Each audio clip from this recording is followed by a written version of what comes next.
The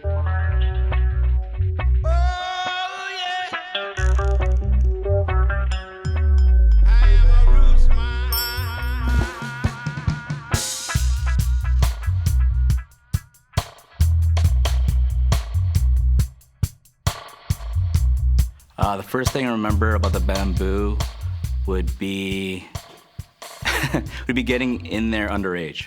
That would be probably the first thing I remember. The first thing I remember about the BamBoo is that it was sort of a reggae-style Caribbean vibe. A lot of the bands were that sort of genre of music as well. The BamBoo Club on Queen Street West was an incredibly important venue for the city of Toronto because it was like an oasis of cool, because it was a venue that was open to music from all different cultures. There's the BamBoo sign. Look at how beautiful it is. Done by my friend Barbara Clunder, one of Toronto's great artists. The BamBoo just had everything going for it. Well, they had a great patio upstairs with a beautiful view of the city. In the 80s, it was kind of a date place. You'd dress up, you had to pay cover charge, there was seating. It wasn't like the bars you'd stop by and have a drink or go dancing. Being a venue that had performances, you'd plan ahead. I remember being skinny, because I remember you had to walk in and it felt very different coming off Queen Street. So I remember you'd walk in and then you walk through like this foyer that was kind of covered still, and then you knew you were going to the BamBoo because it really had that tropical feel to it. You know, the palm trees and leaves and the wood. But I remember it being skinny.